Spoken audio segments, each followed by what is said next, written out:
Hi, my name is Jennifer Carter, and today I want to share with you the story of how betrayal shattered my life and how I rebuilt it from the ashes. It all started with one white envelope, the kind you never want to find on your desk. The envelope that revealed the lies of the two people I trusted the most, my husband and my business partner. But what they didn't know is that the game wasn't over. I wrote my own ending. The envelope was sitting on my desk, white, bold, unapologetic. Like it knew it was expected. No stamp. No return address. Just my name, printed in a cold, emotionless font. A courier? No. I would have heard. Someone left it here, personally. The silver letter opener slid through the edge with a soft whisper. No note inside. Just a photograph. It was so sharp I could see the faint stubble on Michael's cheek. My husband. And the smeared eyeliner around Sarah's eyes, my former assistant, now my partner. They were in the elevator at the Ambassador Hotel. He had her pinned against the mirrored wall. Her fingers were clutching the fine wool of his suit jacket, the same one I helped him pick out in Milan. She was wearing that champagne-colored coat I once told her matched her hair perfectly. I didn't feel pain. First came the icy clarity, like someone had poured a bucket of cold water over me. Then, a steady pulse of rage.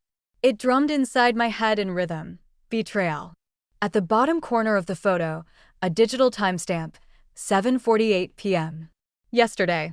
Yesterday at 7:48, Michael swore he was having dinner with investors. Yesterday at 7:48, Sarah claimed she was meeting a new supplier. My fingers found the phone before I even realized it. The number was muscle memory, one I hadn't forgotten in 20 years. Arthur, I said evenly. My voice didn't sound like my own. It's Jennifer. I need a full background check. Michael and Sarah. All their movements for the past year. Every account. Every transaction. A pause. Then his familiar tone. Got it. A click and silence. I looked back at the photo. Perfect composition. Beautiful lighting. Someone had made sure I'd see this. Well, I had. I slid the photo into my safe, turned the key, and walked to the window. Dark clouds hung over the bay. My palm pressed against the cold glass. All right, I whispered. We'll play your game. But I'll write the ending. 3 days. 72 hours of pretending nothing had changed, living inside a play I didn't audition for. I smiled at Michael over breakfast. Chatted with Sarah about the floral sketches for the charity gala. Meanwhile, the bomb that came in that white envelope kept ticking in my mind. Arthur called on the fourth morning. Jennifer, I've got something. Can we meet? We sat in his car, parked on an empty lot near Lake Washington. He handed me a brown folder. His eyes said more than his words ever could. A year, Jen. At least a year. They've had a room at the Ambassador, permanently reserved. He pays for it with the Carter and Bloom corporate card. And that's not all. Sarah's been filing paperwork, registering her own business. Looks like they're setting the stage. I opened the folder. Hotel receipts. Bank statements. Jewelry purchases. Dinners in our favorite restaurant. And the final nail in the coffin, a registration notice for Bloom Exclusive, LLC. Owner, Sarah Mitchell. Michael's name wasn't anywhere, but I knew his style. He always preferred to let others do the dirty work. I thanked Arthur and stepped out of the car. The wind off the lake bit at my skin, but the cold inside me was worse. They weren't just cheating. They were building a new business on the bones of mine. When I got to the office, she was already there. Sarah. Radiant. Confident. In a new dress that probably cost more than her monthly salary. Jennifer. I was just looking for you, she chirped. I have a fresh idea for the Seattle Arts Gala. I think it's time we changed our rose supplier. The current one feels a little outdated. Outdated. I lifted my eyes from the desk. Her gaze was bold. Too bold. She already thought she owned the place. The new supplier offers better terms, she said brightly. I checked everything myself. She handed me a folder with a clean, modern logo on the cover, Bloom Exclusive. My stomach turned. Leave it here, Sarah, I said calmly. I'll take care of the roses myself. I have a particular vision for them. Her smile didn't falter, but something flickered behind her eyes. She nodded and walked out, leaving behind a trail of expensive perfume. The same scent I'd smelled on Michael last week. He told me it was a new cologne. I turned toward the window. My reflection was calm, controlled. Good. If they wanted to play business, we'd play business. I picked up my phone again, a different number this time. One I hadn't used in years. Monica? Jennifer Carter. Yes, it's been a while. I have a delicate question about your contract with us. The first move was made. Monica Vanderbilt, owner of the Vanderbilt Suites hotel chain, listened without interrupting. When I finished, there was a long pause on the line. Damn it, Jennifer, she finally said. 30 years of friendship. I trust you more than I trust my own board. I'm not asking you to terminate any contracts, I said softly. Just slow down new projects with Carter and Bloom. A week or two at most. For you? Consider it done. But I hope you know what you're doing. I always do, I said and hung up. That evening, Michael came home late, eyes gleaming with excitement. We closed the Bellevue deal, darling. Though Monica Vanderbilt suddenly froze the paperwork for her flagship hotel. Says there are some internal delays. Probably someone at her board wants a bigger cut. I watched him pour his whiskey. My husband, forever searching for complicated explanations when the truth was standing right in front of him. Probably, I murmured, turning to the coffee machine. By the way, Sarah suggested switching rose suppliers today. Said ours are outdated. Michael froze mid-sip. Just for a second. She's showing initiative. That's good, isn't it? Of course, dear. Initiative is wonderful. I met his eyes. Especially when you have your own business on the side. He choked on the whiskey. What? What are you talking about? Bloom Exclusive, LLC, I said evenly. Sounds elegant, doesn't it? His face paled. Where did you, I've heard of them. New competitor, right? Something like that. I smiled faintly. Don't worry, I'm just glad Sarah finally has a project of her own. I only hope she focuses on it after she's done with her duties here. I walked out, leaving him coughing behind me. Let him sweat. Let him realize the leash had slipped. The next morning, I called in Lisa, my senior florist. Lisa, pack the team. We're doing an off-site workshop for the Children's Hospice. 3 days. Everyone goes. Her brows shot up. But we have that big presentation for. We'll move it, I interrupted gently. The kids need flowers more than the corporations do. Take the best materials. Make something magical. When the door closed behind her, I allowed myself a small smile. Now the studio would be empty, no one left to handle any urgent, high-profile order. No one but Sarah and Michael. I picked up the sketch for the Seattle Arts Gala, the one Sarah had been gushing about. My finger traced the outline of the floral installation. Impatience is the enemy of perfection, my dear, I whispered. You'll learn that soon enough. 2 days later, Sarah burst into my office, pale, tight-lipped, frantic. Jennifer, we just got a call from the Four Seasons. They need urgent floral decor for the senator's daughter's wedding. But the whole team's gone. What are we going to do? I looked up slowly from my desk. What's the problem, Sarah? You've always talked about initiative. Now's your chance to show it. I can't handle a project that big alone. Ask Michael for help, I suggested gently. He's your reliable partner, isn't he? Her face went white. She turned and rushed out of my office. An hour later, I heard their voices through the wall, low, sharp, angry. I told you we should have kept at least 2 florists here. How was I supposed to know a senator's wedding would pop up out of nowhere? I switched on the security feed on my monitor. They stood facing each other like enemies on opposite sides of a battlefield. Perfect partnership, cracking at the seams. By evening, Sarah was back in my doorway, trembling with frustration. We couldn't do it. We had to turn down the order. What a shame, I said, jotting a note in my planner. We lost $50,000 and, more importantly, the senator's family's trust. That wasn't my fault.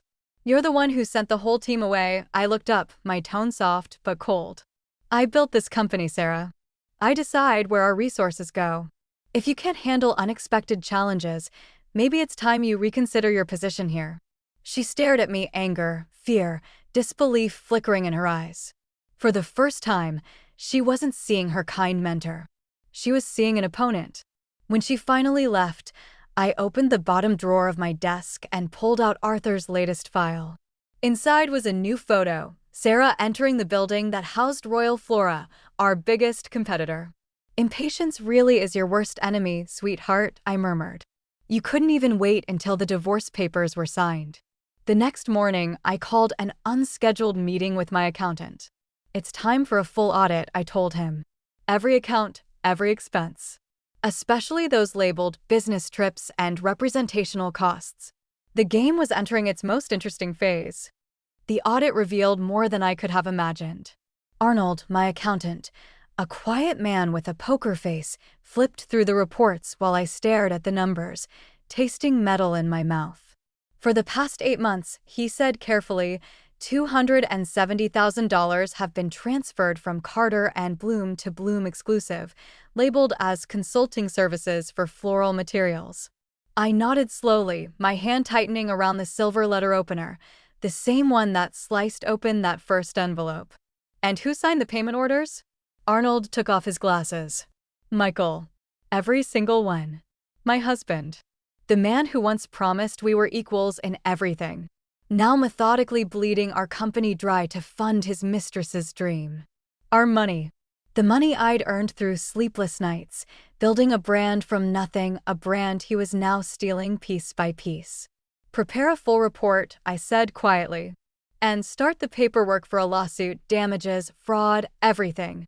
After he left, I opened my safe and took out a folder, Aunt Josephine's inheritance. 3 condos. A German bank account. All untouched. My safety net. My escape hatch. That evening, I reserved a table at the same restaurant where Michael and I once celebrated our 20th anniversary. I wore the black dress he'd always loved and curled my hair just the way he liked it. When he walked in, surprise flickered across his face, followed by suspicion. "What are we celebrating, darling?" "Life," I smiled. "And all its unexpected turns." We ordered dinner. The wine flowed. And when he finally relaxed, thinking the storm had passed, I leaned in. "Tell me, Michael," I said softly, "do you know what Bloom Exclusive is?" He choked on his drink. I've heard of them. Some new player on the market." "Yes," I nodded. "A very ambitious one. They say they're stealing clients from Carter and Bloom. I wonder whose money they're using." His face drained of color. "Jennifer, I can explain, no need," I said, setting down my napkin. "Everything's perfectly clear. By the way, I filed for divorce. Our former lawyer, won't be handling it. I hired a new one." I stood up, leaving him staring at his glass of wine, which suddenly looked like poison. "Oh, and one more thing," I said as I turned to leave. "I'm taking the team to Miami for a week-long workshop. Aunt Josephine's inheritance needs some attention. You'll manage the company without me. If you can." The night air was cool against my skin as I stepped outside. For the first time in months, the weight on my shoulders lifted. Act 1 was over. The real game was about to begin. The plane climbed through the clouds, and I watched Seattle fade beneath us. My team, 6 of my best florists, slept peacefully in business class. I hadn't spared any expense. They'd earned this. In Miami, Aunt Josephine's condo welcomed us with sunlight and ocean views. When we stepped inside, the room filled with gasps of awe. Lisa pressed her hands to her mouth. "Boss, this is unreal." "This," I said, smiling, "is where we start our next project, Carter International. First order, the senator's daughter's wedding." They exchanged wide-eyed looks. But we turned that down because of Sarah's incompetence. I finished for her. But we'll win it back. And when we do, everyone in Miami will know our name.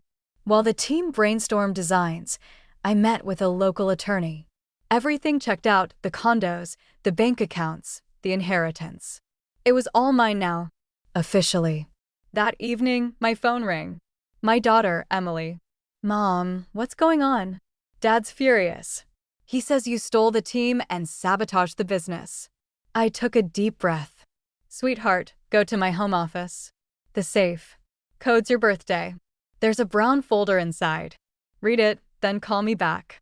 An hour later, the phone exploded with calls. "Mom, it's all true?"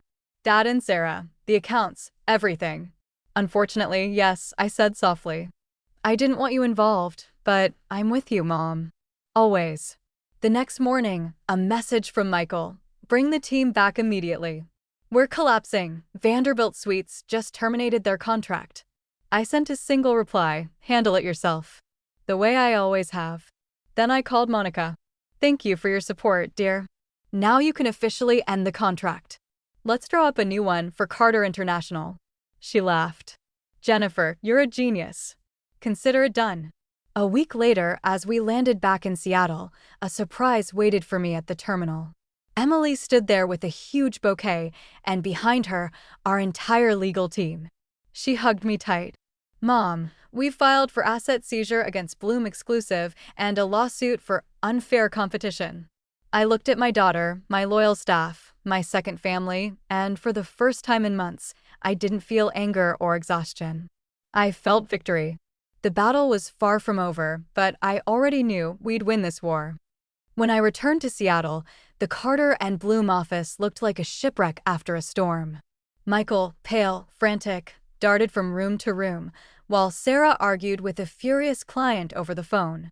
The moment he saw me, he rushed forward. Jennifer, thank God. For major clients canceled their contracts. The floral team's gone. Everyone's leaving. What's happening? I calmly removed my gloves, scanning the familiar space. I think I said evenly, it's called consequences. Right then, two men in dark suits stepped into the office. Michael Price, one of them asked. We're from the Internal Revenue Service. We have a few questions about your company's financial activity. Michael's face turned the color of ash. I turned to Sarah.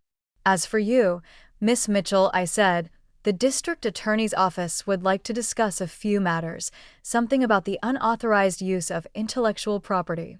Her eyes widened. She froze for a second before the agents led her away. The office fell silent. I gathered the few employees who'd stayed loyal through the chaos. Thank you, everyone, for standing by me. As of today, Carter and Bloom no longer exists. But those who stayed true, you'll have a place in my new company, Carter International, with a 30% raise. For a moment, there was stunned silence. Then applause broke out soft, then louder until it filled the entire office. Emily stepped forward. Mom, what's going to happen to Dad? I looked at the closed door where the IRS agents had taken him. Everyone gets what they deserve, sweetheart. A month later, Carter International was thriving. We had new clients, new projects, and a new energy that felt clean, honest. Then one afternoon, Michael showed up. He looked older, thinner, defeated. The confident man I once knew was gone. The bank's repossessing the house, he said quietly. Sarah ran off to Las Vegas with what was left of the money. My mother sold her estate to pay off my debts. I said nothing, just listened. The sound of fresh coffee brewing filled the silence behind me. Jennifer, he whispered. Please, forgive me. I was blind. A fool. I finally turned toward him. You know what's funny?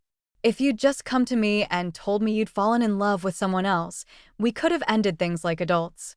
But you chose betrayal. Lies. Games in the dark. He lowered his head. What do I do now? Start over, I said gently. The way I did. But this time, do it honestly. When he left, Emily came up and wrapped an arm around my shoulders. You okay, Mom? I looked at her, at the office buzzing with quiet work, at the flowers, the light, the life I'd rebuilt. I'm better than okay, sweetheart. Better than I've ever been. Outside, the lights of Seattle flickered to life. My city. My life. My rules. 6 months later, I stood on the balcony of my new Miami penthouse, watching the sunset paint the sky in shades of peach and gold. In my hand, an invitation. The annual Seattle Arts Foundation Gala. The same event where my old world had fallen apart. Emily stepped out, holding 2 champagne flutes. You're really going back? Of course, I smiled. It's time to close the chapter properly. When I walked into the ballroom of the Ambassador Hotel, conversation hushed for a moment. Then came a wave of greetings, compliments, smiles. I wore a deep emerald gown, the very color Michael once called tacky. Monica Vanderbilt was the first to approach. Jennifer, you look absolutely stunning. Everyone's talking about your new partnership with the New York Gallery. We chatted for a while, and then I saw him. Michael. Standing by the bar in a plain suit, an empty glass in his hand. He looked at me across the room, and in his eyes I saw it all: regret, exhaustion, the weight of everything he'd lost. I excused myself from Monica and crossed the floor. His voice trembled as he spoke. Jennifer, thank you for sending the invitation. We're civilized people, aren't we? I smiled. How's the new job? He looked down. I'm managing a flower shop out in the suburbs. It's humbling. The band began to play a slow jazz tune. I extended my hand. Dance, Michael? For old time's sake. He hesitated, then nodded. We moved across the floor, slow, careful. His touch uncertain, like he was afraid I'd vanish. You know what's ironic? I said quietly. You wanted someone young and ambitious. And you got Sarah, who ran off with your money. He flinched. I was a fool. Yes, I said softly. But your foolishness helped me find myself again. The music faded. I stepped back, letting his hand fall. Goodbye, Michael. Emily was waiting near the exit. Everything okay? She asked. I glanced back at the ballroom, the chandeliers, the crowd, the very place where everything once fell apart. And I smiled. Everything's perfect. Finally. We stepped out into the warm Seattle night. Ahead of me stretched a new life, one I'd built myself. No illusions. No compromises. Just truth. And freedom. Thank you for listening to my story. If you've ever faced betrayal, felt the sting of being deceived by those you loved, then you're not alone. We all go through hard times, but remember, the power to rewrite your story is always in your hands. Don't let anyone take that from you. If you found strength in my journey, or if it resonated with you in some way, please like this video and leave a comment. I'd love to hear your story. And don't forget to subscribe to my channel for more real-life stories. You never know what's waiting for you in the next chapter. Until next time, remember, no matter how dark things seem, there's always a way to find the light.